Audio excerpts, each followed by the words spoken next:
오늘은 무엇인가 시리즈 마지막 번째로 정의란 무엇인가 라는 제목으로 말씀드리겠습니다.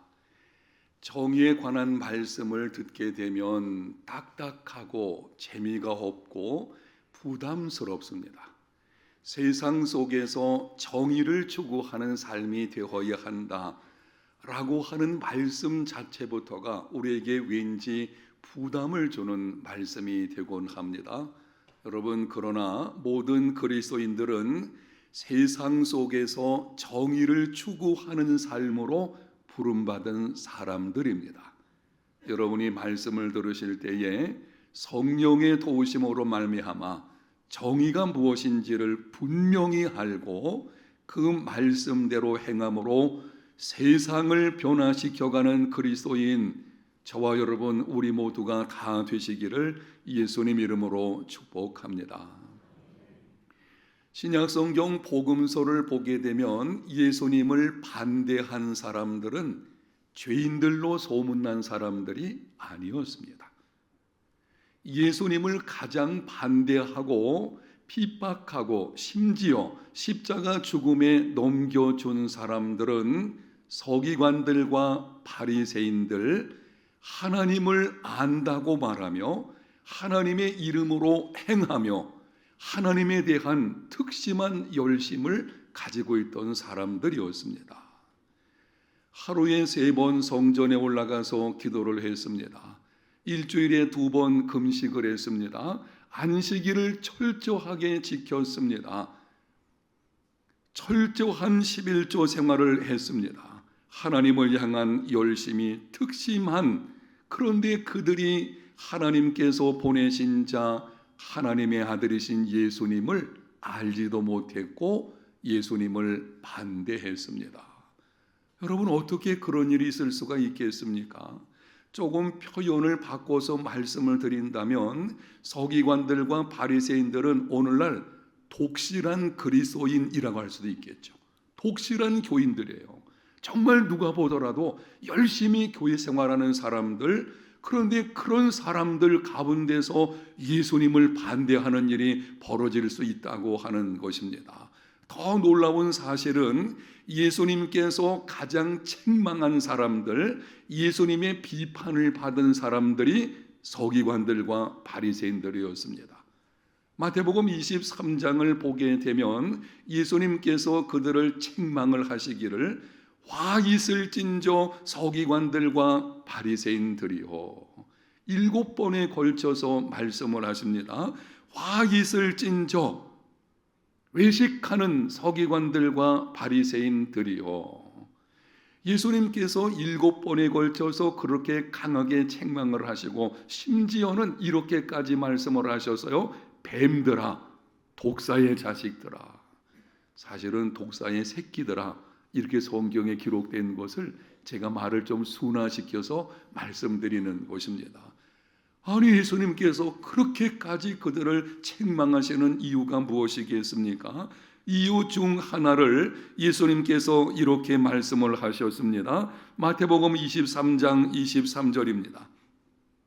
화 있을진저 외식하는 서기관들과 바리새인들이여, 너희가 박하와 휘양과 근처에 11조는 드리되 율법에 더 중한 바 정의와 긍휼과 믿음은 버렸도다. 그러나 이것도 행하고 저것도 버리지 말아야 할지니라. 철저하게 11조를 드리는데요, 박하와 휘양과 근체는 향신료 그리고 약초로 쓰이는 것들입니다. 모세 율법에는 이런 것들까지 11조를 드리라 라고 하는 기록이 없어요.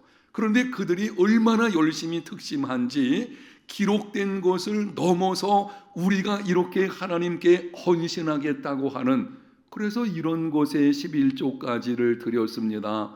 문제는 율법에 더 중한 바 정의와 긍휼과 믿음은 버린 것입니다. 이것이 문제가 되는 것이죠.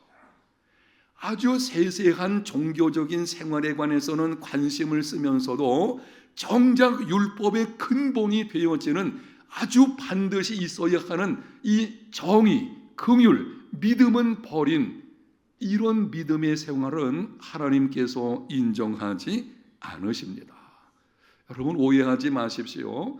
예수님께서 그들의 종교 생활을 책망하시는 것이 아닙니다. 하반절의 말씀에 보게 되면 이것도 행하고 저것도 버리지 말아야 할 것이니라. 종교 생활 열심히 해야 돼요. 예수 믿는 사람들 11조 드려야 됩니다. 혹시 아직까지 11조 생활 안 하시는 분들이 있다면 11조 생활함으로 하나님께로부터 주어지는 관련된 복을 받는 삶이 되시기를 축복합니다. 주의를 철저하게 지키고 하나님께 예배하고 종교생활 열심히 해야 합니다. 문제는 더 중요한 율법의 정신을 버린 것입니다. 정의와 긍휼과 믿음을 버린 종교적 열심은 자기의에 빠지게 합니다. 자기의에 빠지게 되어지면 종교적인 행위로 인한 자기의를 통해서 구원받는다고 착각을 하게 됩니다. 내가 이렇게 열심히 종교 생활하니 바로 이 열심인 종교 행위를 통해서 구원받을 수가 있을 거야. 이게 당시 유대인들의 사고방식이었고요. 이러한 자기의를 통한 구원을 생각하게 되면 예수님이 필요가 없습니다. 예수님 믿음으로 구원받는 것은 은혜로 되는 것입니다. 그런데 그것을 행위 구원으로 바꾸게 되니 예수님이 필요가 없는 것이고 오히려 자기들의 생각과 예수님 생각이 다르다 보니 예수님을 배척하는 일이 일어나게 된 것입니다. 정의와 긍휼과 믿음을 버린 종교적인 열심은 외식하게 합니다. 겉만 좋게 꾸밉니다. 경건의 모양은 있으나 경건의 능력은 부인합니다. 겉으로는 거룩하게 보이죠. 왜냐하면 그들의 행실을 보게 되어지면 종교적인 면에서 다른 사람이 볼 때에는 야 어떻게 저렇게 뛰어나게 열심히 신앙생활할 수 있을까라고 하는 것이 보여질런지 모르지만 겉은 아름답게 꾸몄지만 속에는 온갖 더러운 것으로 가득 찬 것입니다. 겉으로 보기에는 정말 좋은 사람이었지만 그 속을 뒤집어 보게 되면 문제가 너무나 많은 것입니다. 심각한 것이 뭔가 하면 이 자기의 상황을 그들이 심각하게 받아들이지 않는 거예요. 아니 속이 그렇게 더럽다면 자기의 죄인됨을 인정함으로 하나님께 나와야 되는데 아니에요. 자기 겉모습을 꾸미다 보니까 그것을 통해 구원받는다고 생각을 하니 속사람이 어떻게 되든지 상관없는 것입니다. 한마디로 종교인들이죠. 오늘날 교회 안에서 보게 되면 교회에서는 참 좋은 성도로 보입니다. 정말 진실한 사람처럼 보이는데 가정에 돌아가게 되면 폭언을 하고 폭력을 행사하고 직장에서 밑에 있는 사람에게 갑질을 하고 사업장에서 온갖 불법과 불의를 행하고 이런 모습이 되어진다면 이건 하나님께서 인정하지 않으시는 것입니다. 여러분 명심하십시오. 매 주일 나와서 예배 드리고 성경 공부하고 열심히 봉사하고 도덕적으로 흠이 없는 삶을 살려고 애쓰고 중요합니다.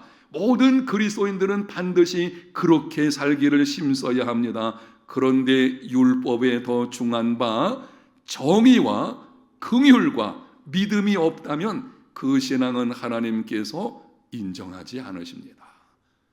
하나님은 거칠애에 감동받지 않으십니다.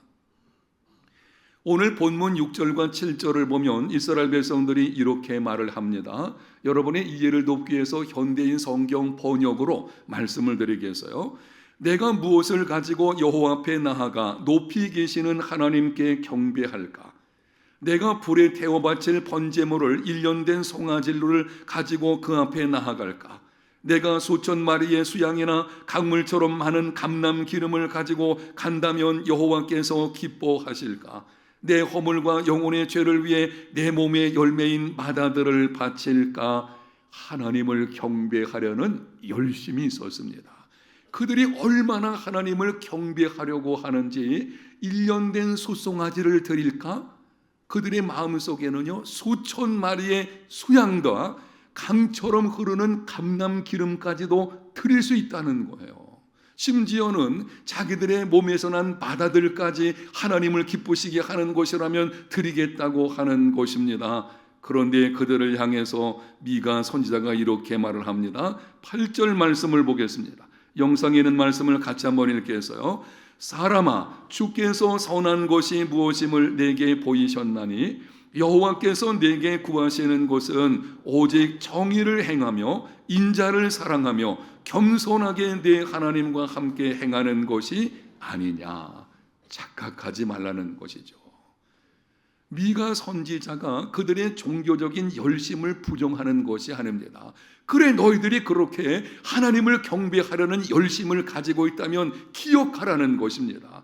정말 너희들이 하나님을 진심으로 섬기는 그런 삶을 살기 원하느냐? 그렇다면 하나님이 구하는 것이 있는데 정의를 구하고 인자를 사랑하며 겸손히 내 하나님과 함께하는 삶이 있어야 한다. 정의를 행하며 타인을 공정하게 대하는 것입니다. 인자를 사랑하며, 여기 인자라고 하는 말의 그 히브리어가 헤세드인데요, 다른 사람의 필요를 충족시키기 위해서 진심으로 행하는 것입니다. 도움이 필요한 사람에게 아무런 조건 없이 다가가서 정말 그들을 돕는 것, 곧 긍휼입니다. 겸손하게 하나님과 함께 행하는 것, 낮은 마음으로 하나님과 인격적인 교제를 갖는 것, 이게 바로 믿음인 것이죠. 이렇게 본다면 예수님께서 서기관들과 바리새인들에게 하신 말씀이나 오늘 본문의 말씀이나 같은 의미를 가지고 있는 것입니다. 신약 성경의 말씀, 구약 성경의 말씀, 성경 전체에 흐르는 것이 마찬가지입니다. 정의와 긍휼과 믿음이 없는 종교적인 열심, 하나님께서 기뻐하지 않으십니다. 여러분에게 한번 묻겠습니다. 정직하게 대답을 해보십시오. 여러분에게는 종교적 열심 이상으로 정의와 긍휼과 믿음이 있습니까? 정의와 긍휼과 믿음, 이 세 가지를 여기서 분리해서 말씀을 하시고 있는데요, 사실은 이 세 가지는 언제나 함께 가는 것입니다.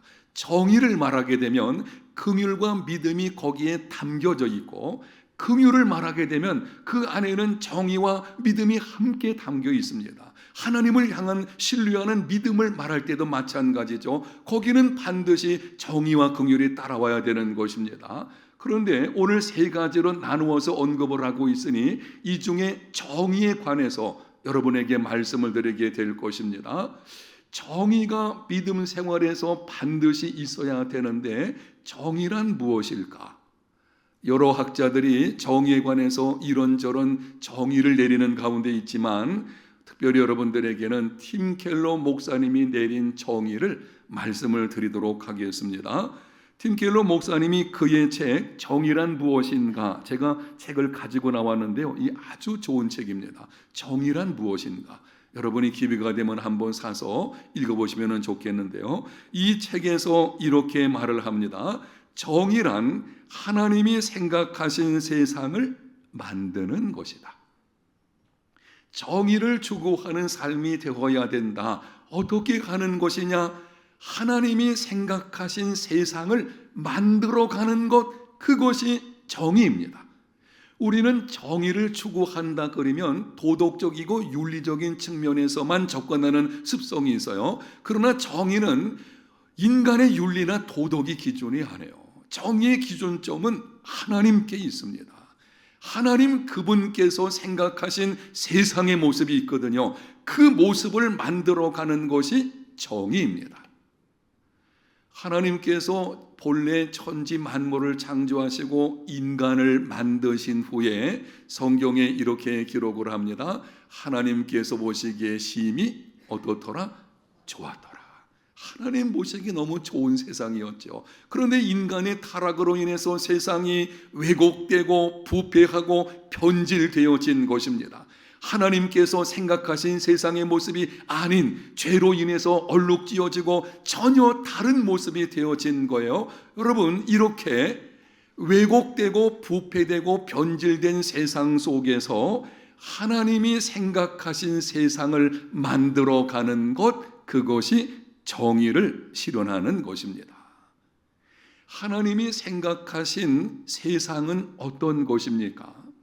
정의라고 하는 말의 히브리 원어는 미시파트라는 것인데요, 이 말은 구약 성경에 200여 번 정도를 다른 형태로 사용이 됩니다. 그만큼 중요한 단어인데요, 이 미시파트라고 하는 말의 기본적인 뜻은 인간을 공평하게 대한다라는 것입니다. 정의, 미시파트, 이게 무슨 뜻이냐? 인간을 공평하게 대한다. 타락으로 인해서 인간을 공평하게 대하지 않는 부조리가 있게 되었습니다. 차별, 억압, 착취, 수탈, 이러한 일들이 만연한 세상에서 하나님의 형상대로 지음받은 인간이 공평한 대우를 받게 하는 것, 그것이 정의입니다. 인간을 공평하게 대한다라고 하는 이 말씀이 성경에서 사용될 때에는 크게 두 가지 측면에서 언급을 하시는데요, 첫 번째는 인종, 사회적 지위, 경제 상황과 상관없이 옳고 그름을 따라 유무죄를 가려야 한다. 레위기 24장 22절에 이렇게 말씀을 합니다. 거류민에게든지 본토인에게든지 그 법을 동일하게 할 것은 나는 너희의 하나님 여호와임이니라. 여기 그 법을 동일하게 하라. 그 법, 이게 미시파트, 정의를 말하는 것입니다. 거류민이든지 본토인이든지 인종이나 지역과 외적인 조건과 상관없이 똑같이 대하라는 것이죠. 사람을 판단하려고 할 때에 겉모습 가지고, 하나님은 외모를 보시는 분이 아니시거든요.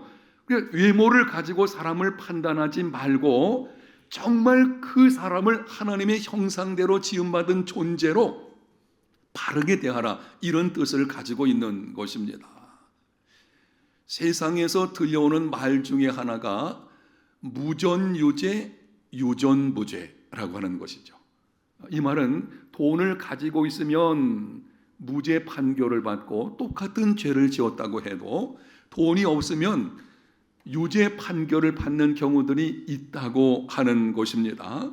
하나님이 생각하시는 세상은 누구든 똑같은 잘못을 저질렀으면 동일한 형벌을 받는 것입니다. 이게 정의인 것이죠.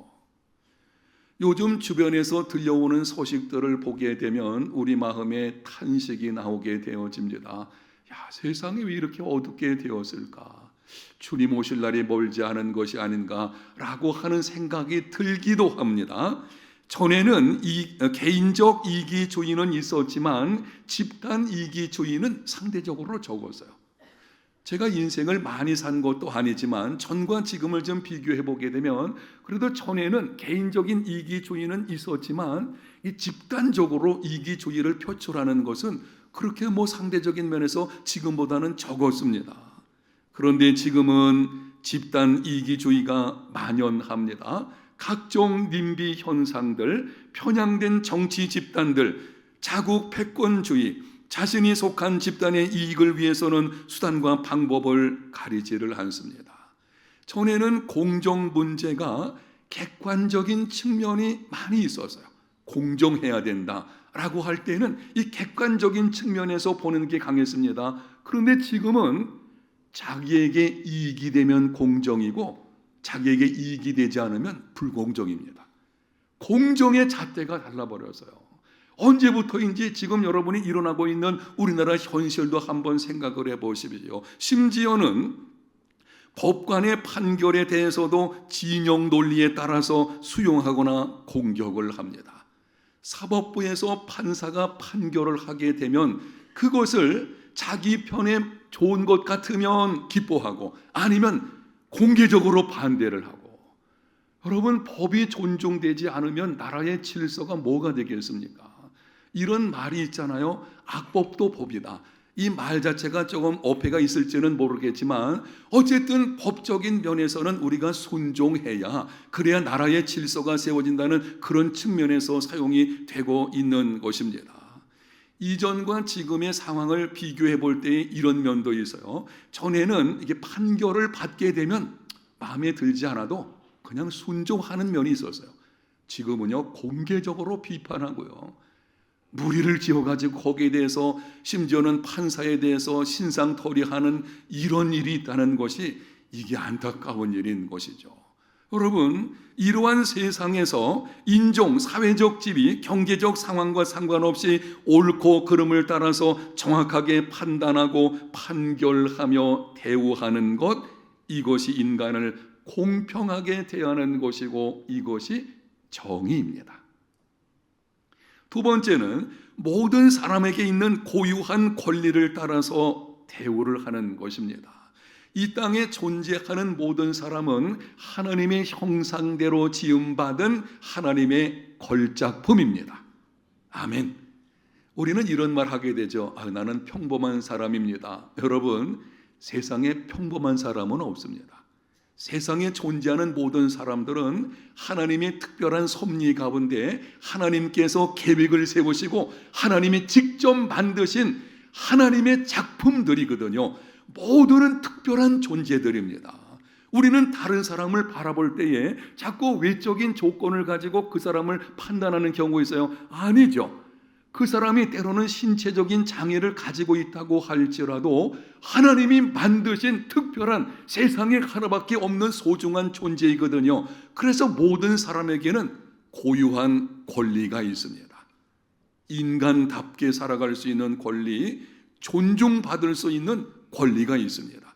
바로 그 하나님의 형상대로 지음받은 고유한 권리에 합당한 대우를 하는 것, 이게 정의입니다.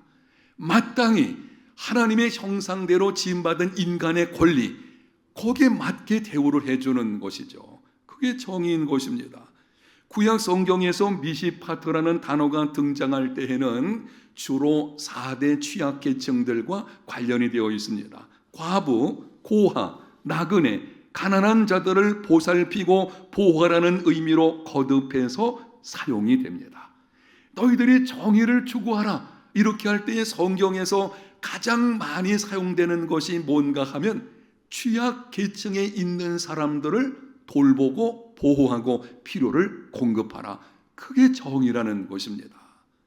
취약계층은 오늘날의 난민, 노숙인, 이주 노동자들도 포함되게 되는데요, 이러한 가난과 고통 가운데 있는 취약 가운데 있는 사람들은 사실은 고유한 권리를 제대로 누릴 수가 없게 되죠.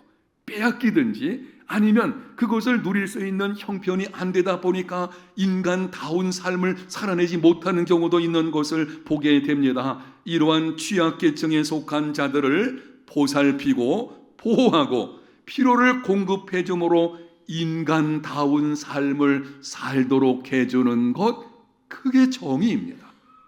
여러분의 이해를 돕기 위해서 여러분이 알만한 몇 가지 이해를 통해서 말씀을 드리겠어요.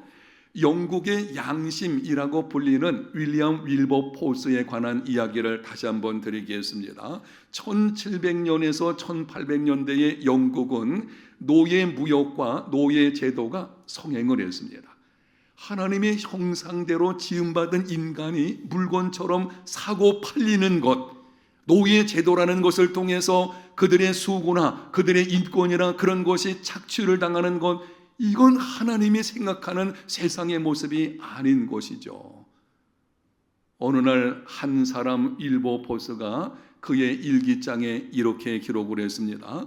전능하신 하나님께서는 내 앞에 두 가지 큰 목표를 두셨다. 하나는 노예무역을 금지하는 것이고 다른 하나는 습관을 개혁하는 것이다. 윌리엄 윌버포스는 이러한 세상을 보고서 정말 하나님이 생각하신 세상을 만들어야 되겠다, 이게 정의 추구의 문제입니다. 그래서 사명으로 생각한 것입니다.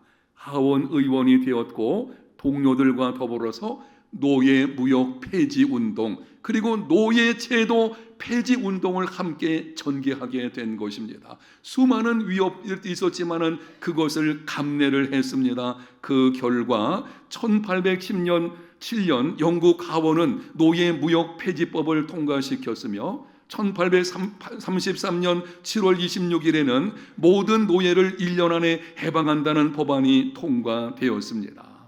인종 문제로 차별받지 않는 세상을 만드는 것, 이것이 정의요 하나님이 생각하시는 세상의 모습입니다. 땅콩 박사 조지 워싱턴 카버, 여러분이 아실 것입니다. 당시 인종차별을 받는 흑인이었습니다. 흑인이 대학 가서 공부한다는 것이 쉽지 않은 상황이었어요. 그런데 아이오와 논과대학에 입학을 해가지고 전 학년 올 A를 받았습니다. 학교에서는 그가 석사학위를 받는 과정 속에 농학자로 이미 그의 실력이 입증되었기 때문에 교수로 남아달라고 그랬습니다. 아이오와 공과대학에서 교수 생활하는 것은 생활이 안정되어지고 그리고 큰 명예를 얻는 것입니다. 그런데 조지 워싱턴 카버는 그것을 거절했습니다. 당시 연구실도 없고 안정된 생활할 수 없는 터스키기 학원을 선택을 했습니다. 스승과 동료들이 만류했습니다. 그곳으로 가면 생활이 제대로 이루어지기도 힘들 텐데, 그리고 연구시설도 제대로 갖춰 있지 않고 왜 그곳에 가려고 하느냐?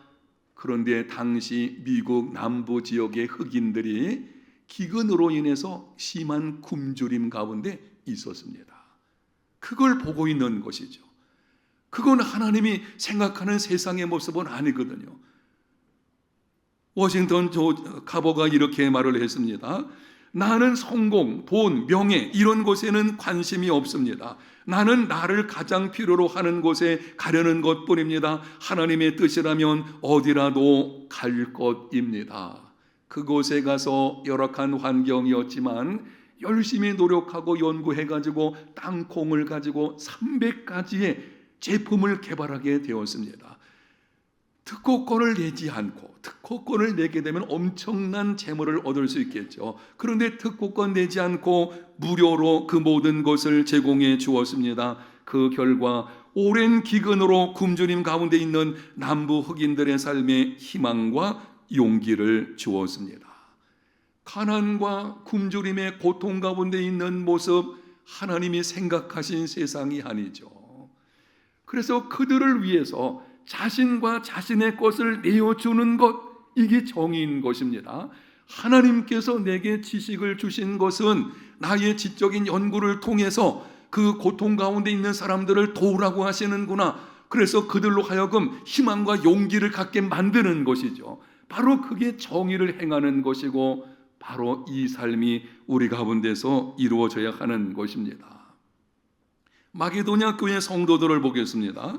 성경 고린도후서 8장에 보게 되면 마게도냐 교회 성도들에 관해서 이렇게 기록을 합니다. 형제들아, 하나님께서 마게도냐 교회들에게 주신 은혜를 우리가 너희에게 알리노니 환난의 많은 시련 가운데서 그들의 넘치는 기쁨과 극심한 가난이 그들로 풍성한 연보를 넘치도록 하게 하였느니라.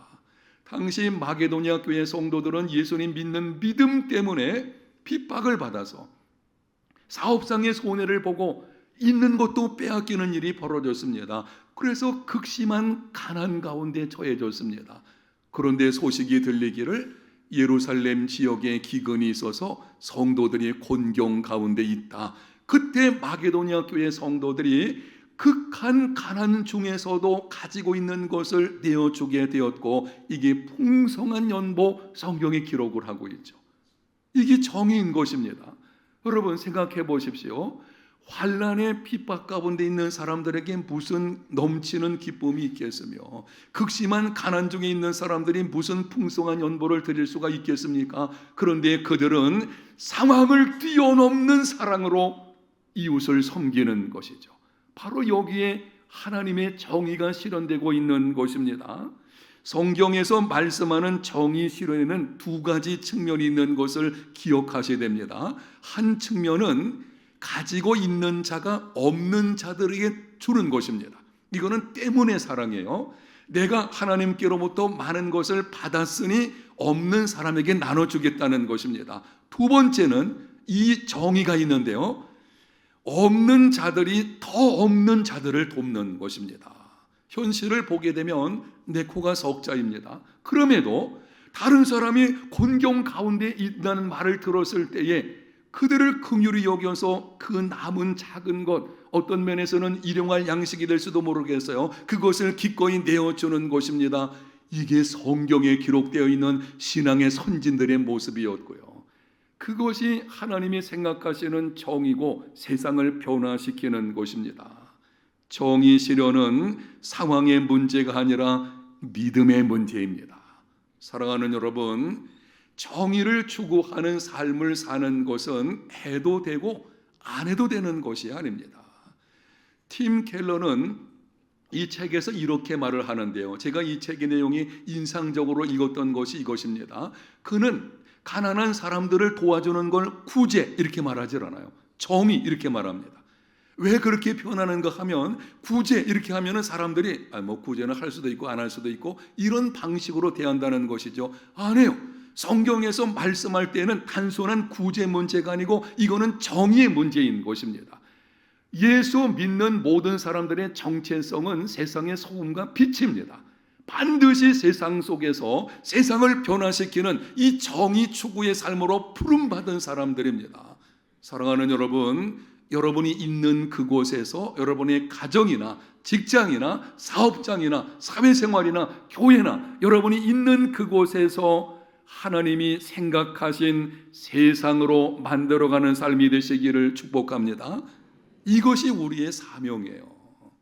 내가 있는 그곳에서 하나님이 생각하시는 세상의 모습이 어떨지 우리가 생각해보고 바로 하나님의 관점에서 바라보고 거기에 나를 내어드리는 것, 여기에 정의가 이루어지게 되는 것입니다. 여기서 한 가지 우리는 질문을 하게 되어집니다. 나같이 이기적이고 욕심 많은 사람이 어떻게 정의를 추구하는 삶을 살아낼 수 있을까? 정의 추구하는 삶은 쉽지 않습니다. 세상에서 이 불의와 맞서 싸우려고 하면은요, 기득권을 가지고 있는 사람들과 맞짱떠야 되는 거 아니겠어요? 이게 쉽지 않습니다. 거대한 벽에 부딪힐 수 있을 것이고 정말 중요한 게 뭔가 하면 내 속에 있는 이기심이에요. 우리의 타락한 본질적인 이런 사람들은요 다 이기적이거든요. 우리 중에 이기심이 없는 사람이 누가 있겠습니까? 그 이기심이 반대하는 것이죠. 제한하게 되는 것이죠. 어떻게 하면은 내 속에 있는 이기심을 극복하고 상황을 뛰어넘는 사랑으로 이웃에게 긍휼을 베푸는 이 정의를 추구하는 삶을 살아낼 수가 있겠습니까? 마게도냐 교회 성도들의 경우에서 한번 보겠습니다. 고린도후서 8장 1절과 2절을 다시 한번 영상에 있는 말씀 같이 읽어보겠어요. 형제들아, 하나님께서 마게도냐 교회들에게 주신 은혜를 우리가 너희에게 알리노니 환난의 많은 시련 가운데서 그들의 넘치는 기쁨과 극심한 가난이 그들의 풍성한 연보를 넘치도록 하게 하였느니라. 하게 하였느니라. 어떻게 그런 일이 있게 되었나? 앞부분을 보십시오. 형제들아, 하나님께서 마게도냐 교회에게 주신 무엇을? 은혜가 그렇게 한 것입니다. 하나님의 은혜를 받게 되니 그들의 마음이 움직이게 된 것이고요. 하나님의 은혜가 임하게 되니 그들의 삶이 바뀌어지게 된 것이고, 거기서 극한 가난 중에 있으면서도 그 상황을 뛰어넘는 긍휼을 베푸는 이 참된 정의의 삶이 나타나게 되어진 것입니다. 여러분 명심하십시오. 하나님의 은혜를 제대로 체험하면 정의를 추구하는 삶을 살 수밖에 없습니다. 아멘. 하나님의 은혜를 진짜 받게 되면, 하나님의 은혜를 제대로 정말 은혜로 받게 되어지면은요, 그냥 있을 수가 없다는 거예요. 하나님의 은혜는 값싸지 않습니다. 우리에게 하나님의 은혜가 임하게 되면 우리의 마음의 생각이 그리고 삶의 모습이 변화되어지고 거기서 나의 모든 것을 뛰어넘는 이 놀라운 정의를 추구하는 삶이 이루어지게 되는 것입니다. 쉽지 않지만 은혜로 능히 감당할 수 있습니다. 하나님의 은혜가 여러분에게 넘치시기를 축복합니다. 은혜를 사모하십시오. 내가 변화되는 방법, 사실은 내가 변화되지 않는 게 무관심 속에 살아가는 거예요. 지금 하나님이 보시기에 좋지 않은 세상의 모습이 있는데도 그게 귀찮죠. 거기에 뛰어들어가기 않으려고 그러죠. 우리가 모든 것을 다 감당할 수는 없을 것입니다. 그러나 우리의 주어진 있는 그곳에서는 적어도 하나님께서 생각하신 세상을 만들어 가야 되지 않겠습니까? 여러분의 가정의 모습은 어떤가요? 직장이나 사업장 모습은 어떻습니까? 그곳에서 정말 우리에게 주어진 작은 일부터라도 정말 하나님이 기뻐하실 만한 하나님 생각하는 세상으로 만들어가는 것, 바꾸어가는 것, 이런 정의를 이루는 저와 여러분의 삶이 다 되시기를 예수님 이름으로 축복합니다.